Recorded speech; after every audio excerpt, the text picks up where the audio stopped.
So I was actually going to wait a little while before releasing this video because I didn't want there to be, just back to back to back new Metanium DC videos that kind of made things stale.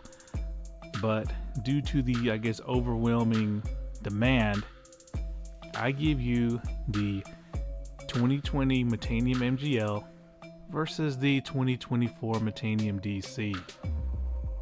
Now, when Shimano came out with the SVS Infinity braking system back in 2012 with the ANTARES, that system allowed you to cast really far with very little effort. So that made a lot of people, question the need for DC reels, because DC reels are known to be the longest casting reels. Even though Shimano actually developed DC brakes for spool control, but long casting was just either a secondary goal or a side effect. But was this true? Well, in the history of my channel, SVS Infinity brakes have battled DC brakes a total of 10 times so far, and let's go over these battles real quick.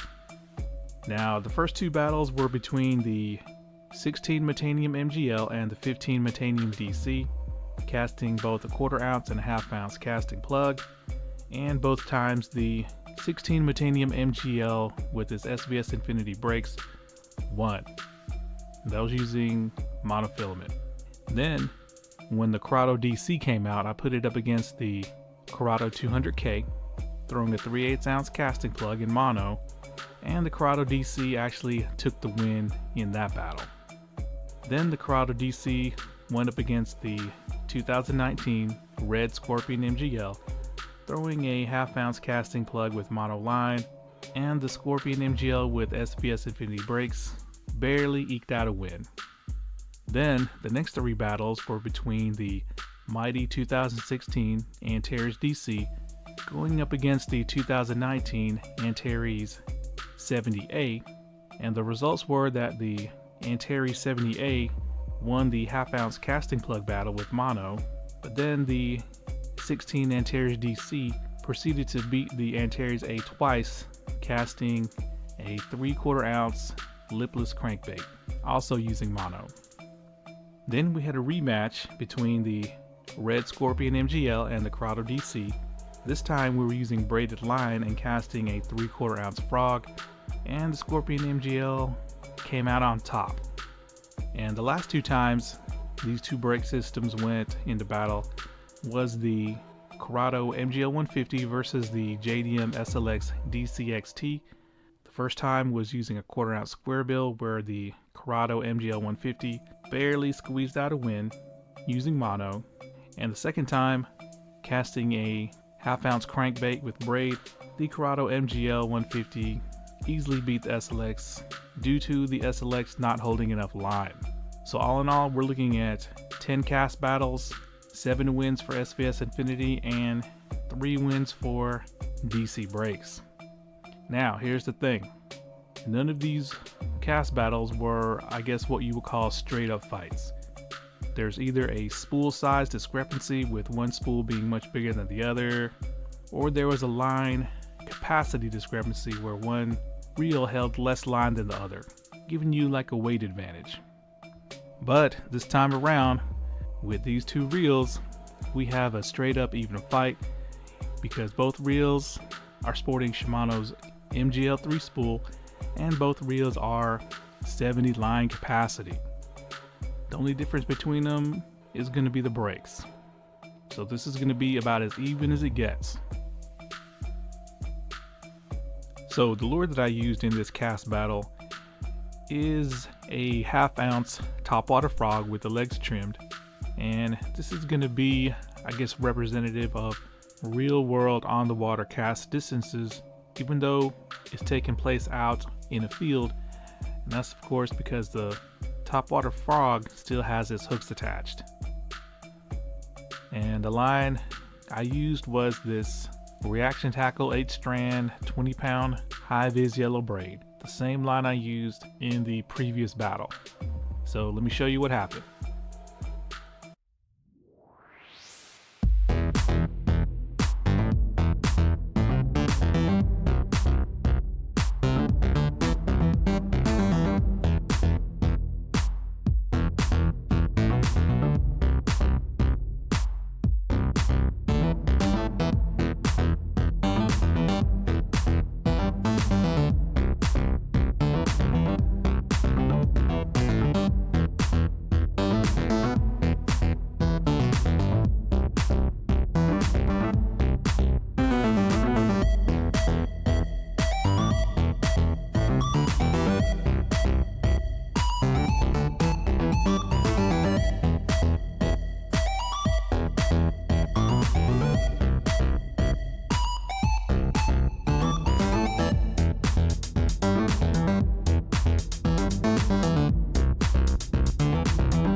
Okay, so I know a lot of people are eager to see these results, but let's quickly go over the brake settings. Now, with the 24 Metanium DC, of course I use the braid line mode, and surprisingly, with the fine tuning dial, I was actually able to go down to 2. Now if you remember in the previous cast battle, casting the half-ounce crankbait, I was actually only able to go down to 3. But for some reason with the frog, I was actually able to go down to the number 2 fine tuning setting. Now with the 2020 MGL, since we're using braid, I was able to, of course, go down to 1 brake on internally, and the lowest I could go on the external dial was 3. And with that being said, these are the results. And pow! The new 2024 Metanium DC takes a clear and easy win over the mighty MGL with an average of 161.31 feet versus 152.94. So yeah, you're seeing it right. Not only does the new Metanium DC win, but it's a pretty clear victory. We're talking almost 10 feet. And I suspect if I used my normal frog rod, which is like a 7'6" heavy, and spooled the 24 DC up with some thin 30-pound braid that I had more confidence in to put a full swing, I'm pretty sure I could have got several casts in the 60-yard range.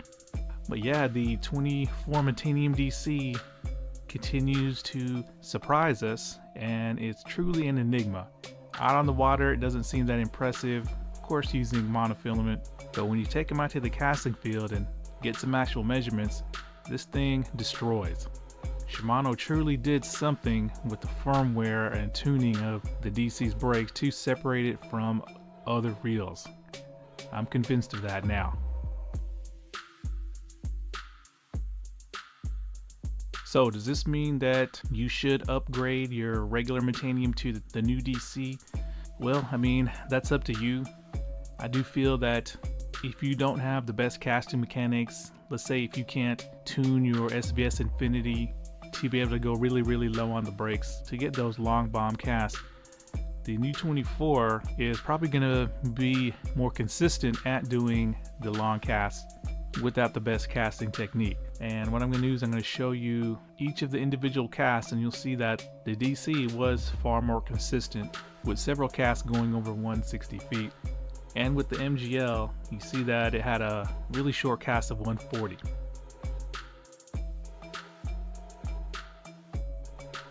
So to end this video off, let me let you know what I have planned for the 24 Metanium DC in the future, because I have a lot more testing that I want to put it through.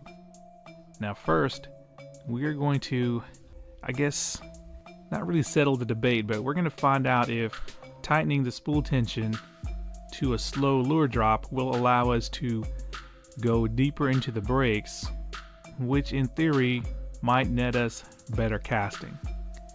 So we're going to do a loose spool tension versus a tight spool tension test, because of course not everyone is comfortable with a loose spool tension, and I think we really want to know what would be the best spool tension setting. I still say loose, but you never know. On this channel, I don't just assume, I actually go and test things out. And then of course we're going to see if this reel can bait finesse. Seeing as it's a $500 reel, you want it to be as versatile as possible. And kudos to Shimano North America for not raising the price of the new 24 Metanium DC. It's the exact same price as the old model. And I also think I'm going to see if the reel is forgiving or unforgiving when it comes to skipping. But all that's going to come later, as I'm going to give this reel a break and upload some bait finesse content. But it looks like the new 24 Metanium DC continues to confuse, but at the same time impress. Alright guys, thanks a lot.